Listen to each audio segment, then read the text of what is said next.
Alrighty, guys, I'm Morthadon, and we are back for Shield Hero episode 4. Yes, 4.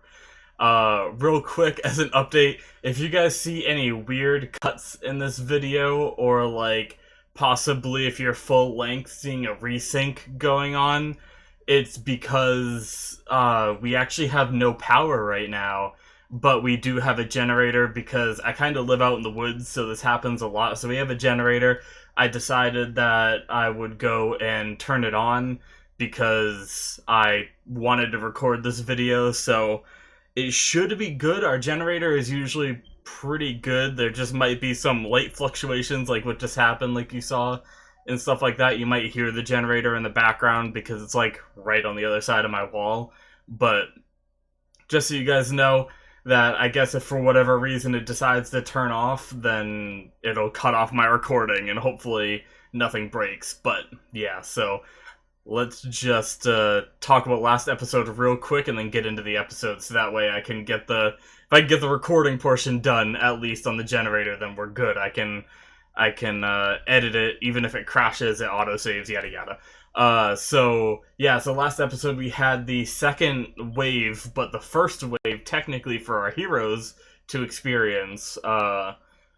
And my big hope for this episode is that we have we heard that the other heroes are going to the castle to get rewarded, and I don't know if the shield hero is going to be going. Now for me is going to be going. But what I really hope is that we have some of the guards, maybe some people, at least someone like whispering in the corner about like how the shield hero saved a town, and like the other heroes hearing it, you know? I think that would be really cool to like see the reactions, whether they're like pissed or like, oh, he actually did that, or stuff like that. But without further ado, before I lose power again, before the generator dies, let's jump into this episode, shall we? Alrighty, guys, so like usual, down in the description there's going to be a Vimeo link. You guys can click that to get to the reaction, and then you can come back here to the YouTube video for the discussion portion immediately after this. So go ahead and click that link right now, guys.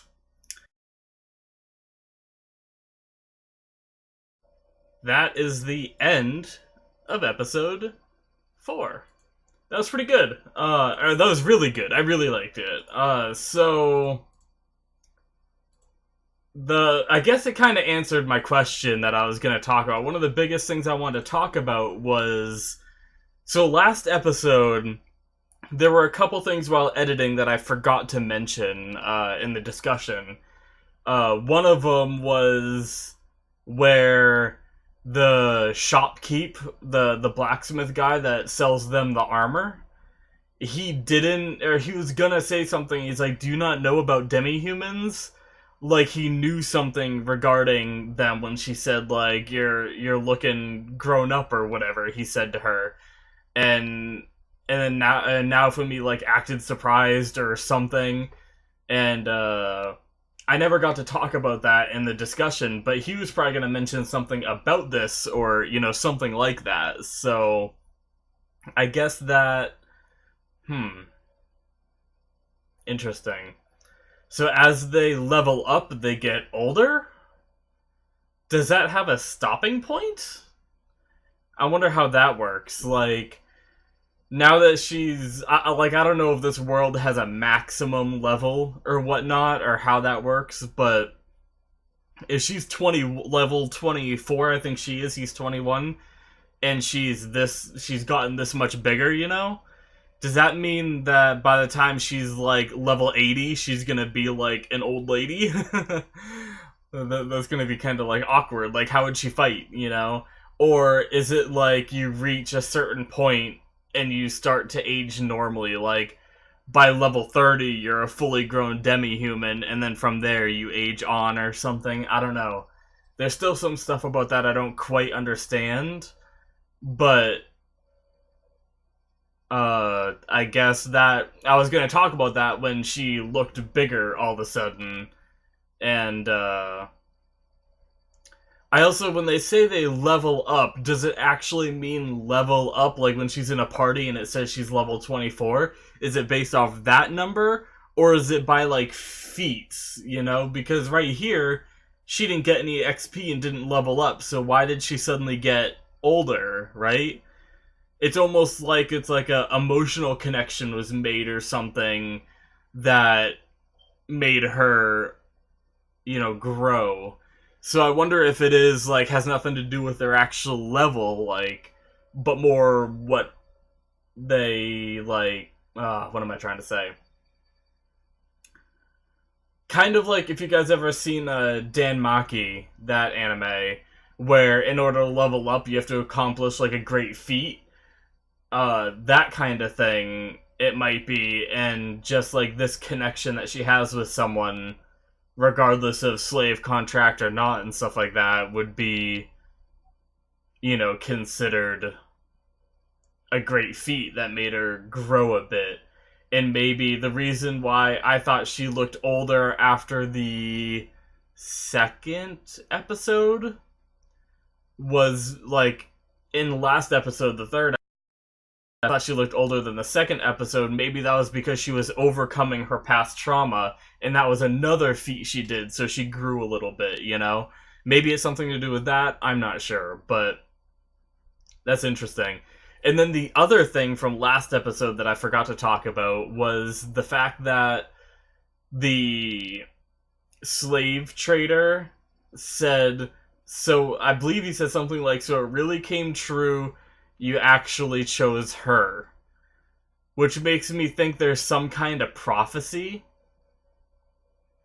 And I wonder if maybe the king knows about it. Maybe there's like something like the shield hero always goes like down this path, you know? And maybe the shield hero always becomes like maybe evil or something, or close to evil, and that's why everyone shuns him, because the king knows this. So the king tells everybody to shun him, you know, had his daughter manipulate everything and kind of, you know, make it so everyone hates the shield hero, and hopefully he can't progress and become a problem.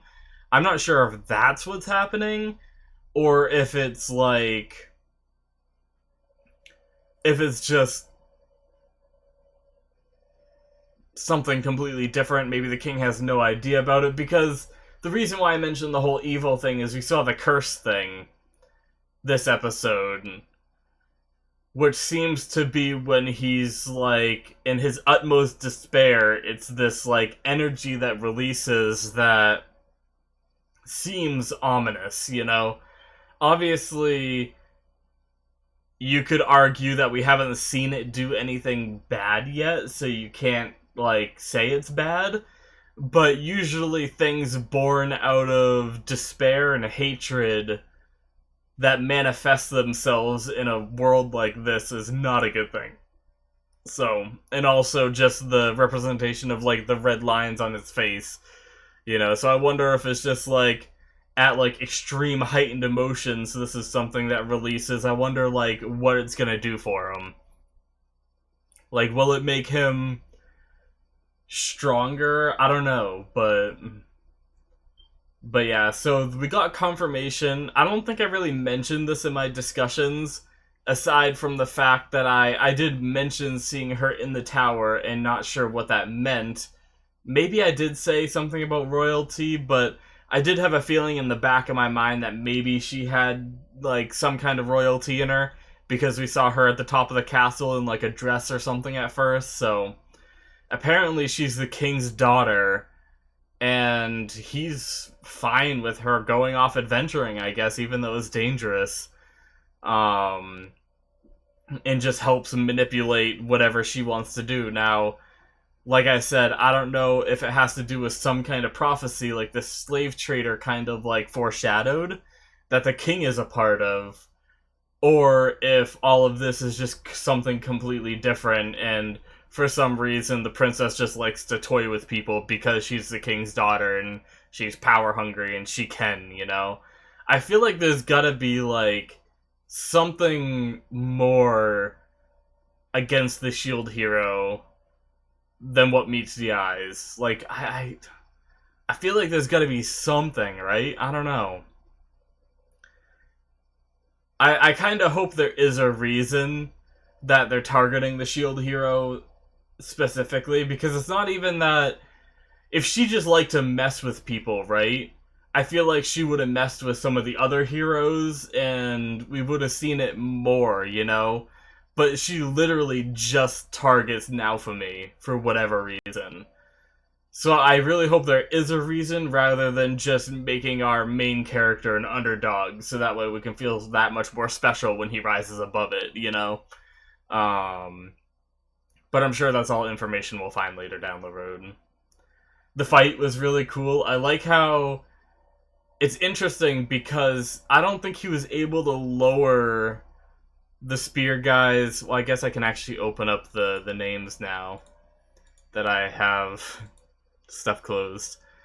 So Kitamura, Motoyasu is what they mainly call him, I think. He didn't seem to take damage from the hits, but it seems like he felt damage from the hits, which is interesting. So he was able to, bash his little, green energy shield thing into him, and he, seems like he coughed up some, spit, like he lost air, like the classic sign of that. And so,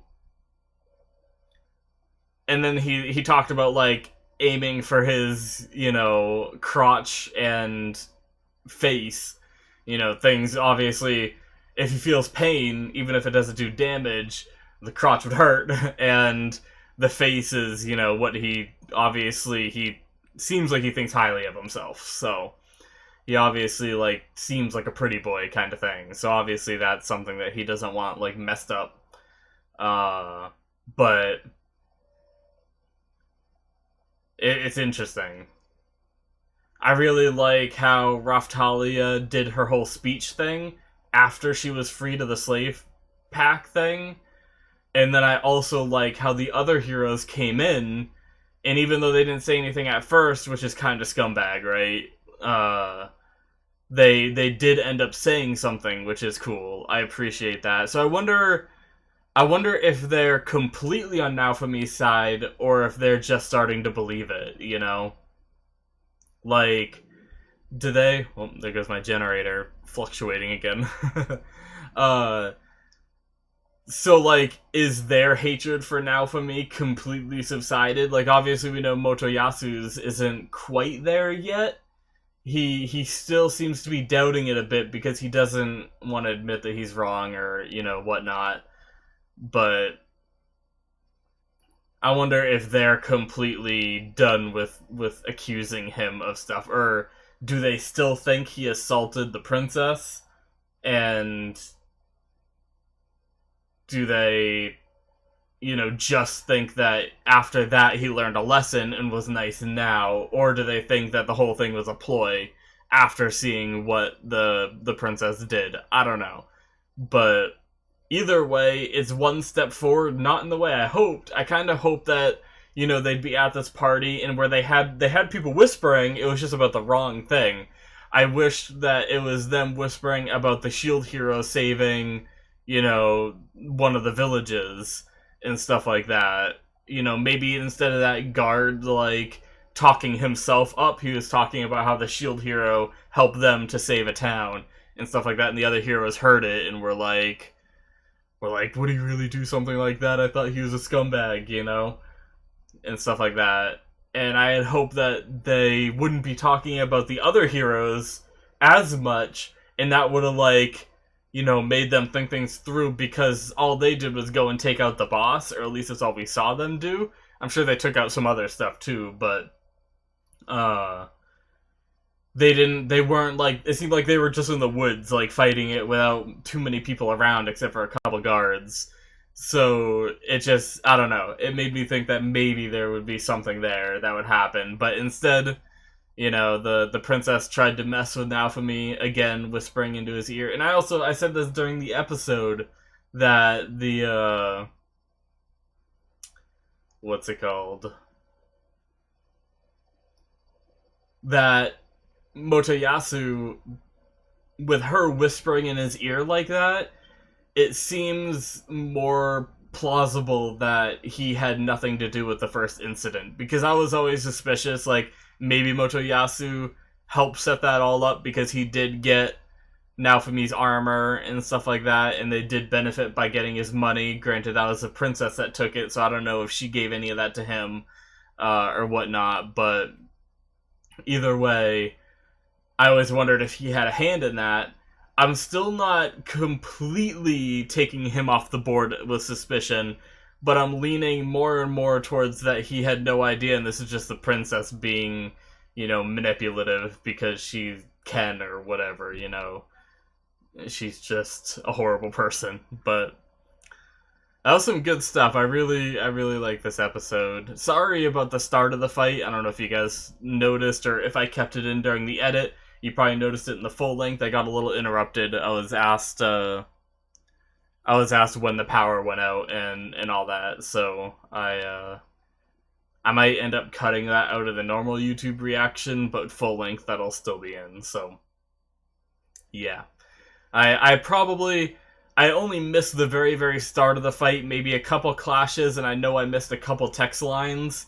I'll see it again when I'm editing, so if I missed anything important, I'll see it while editing. Hopefully I didn't, though. I guess I could also try to go back and see real fast now, since I don't have much more to say. The whole episode was kind of like taking place at this party, this fight, the curse stuff, which I talked about, the fight stuff, which I talked about. Fight me fair and square. No, I saw that stuff.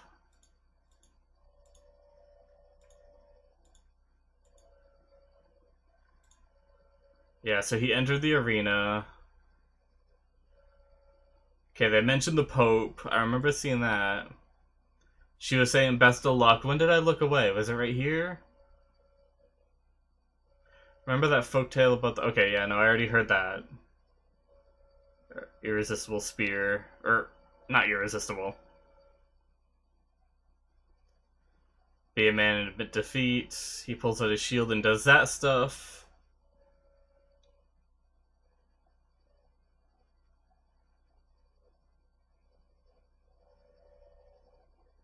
Yeah, this initial thrust I think I missed. You stopped it. I guess you're not the shield hero for nothing. Okay. You lose.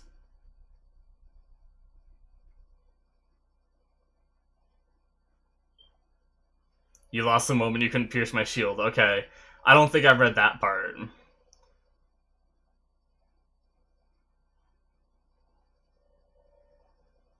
Yeah, and then Chaos Spear was where I looked back. Okay. So I didn't really miss too much important. Just basically them talking crap to each other. But yeah, that's pretty cool. But yeah, it was a very good episode. I very much enjoyed it. Went by very quickly and stuff like that. So I really look forward to what happens next. Maybe we'll start slowly moving away from the Naofumi's a scumbag and more getting into this world a bit more and like leveling up and getting ready for the next wave and stuff like that. Maybe he'll actually be able to fight with the group next time, because I know they couldn't party together. I talked about this in the last episode. I still don't have more answers to that. But they were able to group together. They were able to get together near each other and fight the same boss, but they weren't able to party with each other, which I think is how the system works. So hopefully Naofumi can maybe be there to help next time or whatnot. Hopefully, I don't know. The princess didn't seem too defeated here. I feel like the princess is going to try more crap, but I really hope she doesn't. I don't know. I feel like that's going to get a bit redundant if that's how this whole season goes. Is just the princess trying to mess with Naofumi and it either working or it doesn't, and ruining his reputation and stuff. But anyways, we'll see how that goes down the road. I'll try not to speculate too much on that, but yeah, guys, I guess that is it. Thank you for watching. Hope you enjoyed. If you want to support the channel, you can hit that subscribe button. You can also go into the description for the Patreon link, where you can support the channel there as well, and you get access to things like early access and full length and stuff like that if you're interested, and yeah, all that good stuff. So thank you for watching, and before my generator dies and I lose this recording, I'm gonna end it here. Bye guys, see you next time.